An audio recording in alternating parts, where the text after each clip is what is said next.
Hello, my name's David Saint and this is my audio commentary for my short film called C.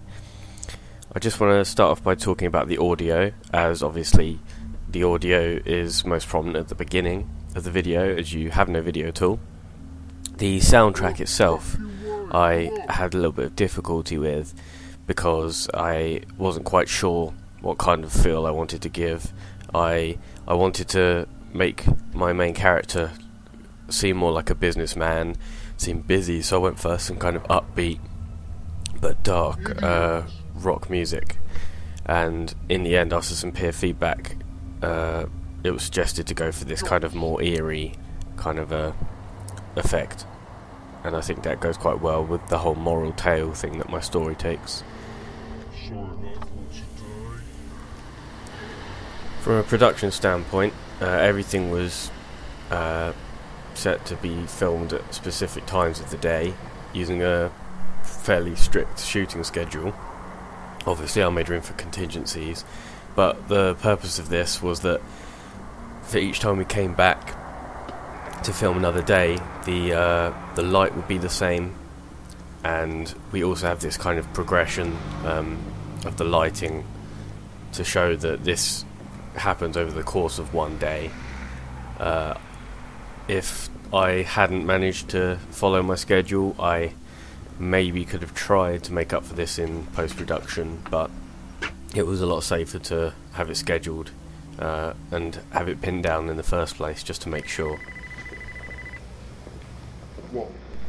The phone effect on the voices when we hear both the assistant and the main character's daughter Susan talking on the phone were relatively easy. It just required a little bit of looking really on Adobe Audition, and I found the phone voice effect, but with that also came a slight level of distortion, and the audio is a bit too quiet as well.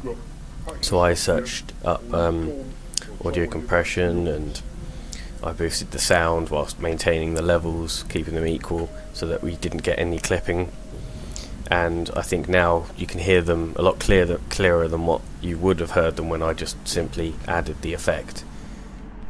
The most difficult part of this production was planning for all of the homeless counterpart sequences. Obviously you've got a body double, and you've got to try and make sure that he doesn't show up. You don't recognise him. A lot of planning went into where he was going to be situated in the shot also, so that the audience weren't quite noticing him.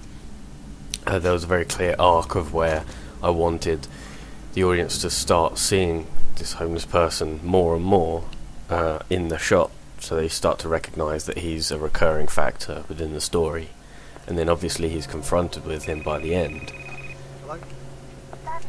When it came to colour correcting the scenes, it was the first time I'd really tried to apply colour correction properly.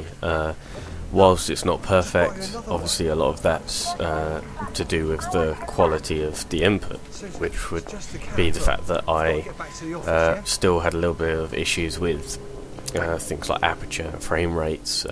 You can see a little bit of bleaching, and that's a matter of experience really. I've had two opportunities now where I've developed my ability to take into consideration things like lighting, so I will definitely adjust the f-stop and also counteract with the frame rate when appropriate. This by far is my favourite shot of the film, and that's where we have this nice kind of roughly 30 degrees arc around from Michael's back shoulder from black to reveal his homeless counterpart. And as I said before, this is this arc of us beginning to see the homeless man more prominently in each shot, as the camera now has this motion where you're physically revealing him to the audience. So at this point the audience's attention are being drawn directly to him.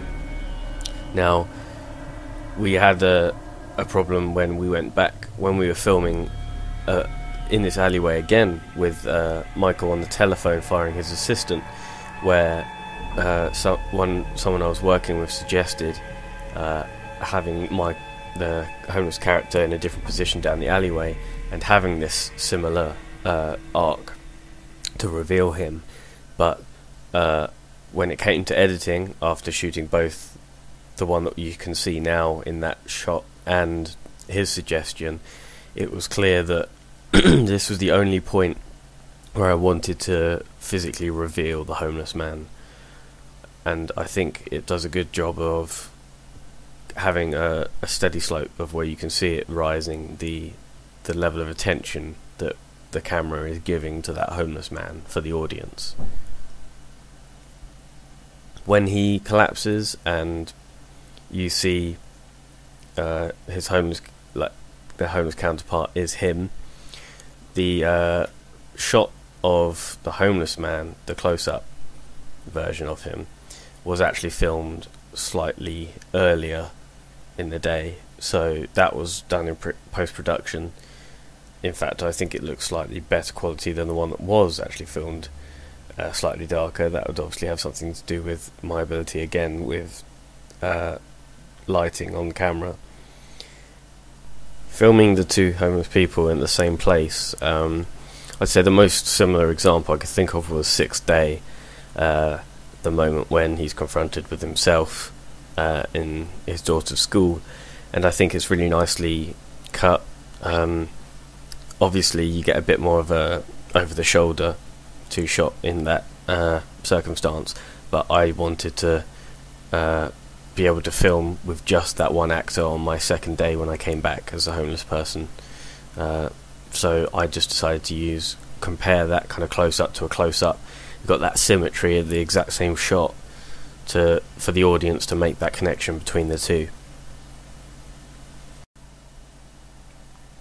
When we come to these flashbacks, I searched into masks. I knew the concept of masks and I've used them before, but I had to learn how to use them on Adobe Premiere.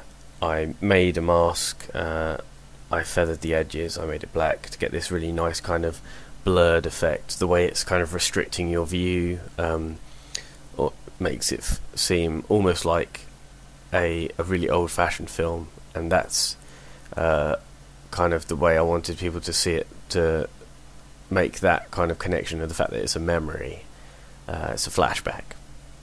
Another way I did this was obviously the black and white. I also upped the saturation a little and I tweaked it for each scene individually to make sure that they were even. The purpose of this again is to give it this kind of slightly saturated kind of a memory kind of thing. A good example of this was in Heroes. They used it when they did flashbacks. It almost gives the implication that we're not capable of remembering that level of detail, so we don't remember colour. And I really like that. It's obviously, it immediately makes the audience think, oh, it's a flashback, when combined with all the other effects I've done. The breaking, the slow points in this also for the dramatic effect. I didn't simply want to slow down an entire clip. What I did was I took a certain point in the motion of the sequence, I split that in half, and then I slowed the second half, so you've got that nice kind of normal speed and then a kind of like a boom and it goes to slow. And I think that was a really nice effect to do in post-production. That it's fairly simple, but it created quite a nice dramatic effect. In terms of file maintenance, it was relatively easy. I first started with breaking it down into days of shooting, and then when it came to editing I further broke it down into the relevant scenes, and I think that really helped.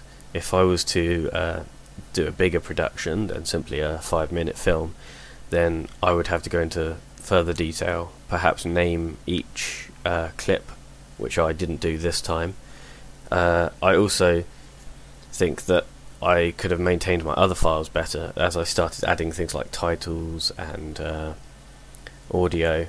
I just put audio into its own separate folder named audio. I didn't separate them into the different timings or the different scenes of which they occur. So I think that if this was a bigger production I would need to go into further detail than what I did.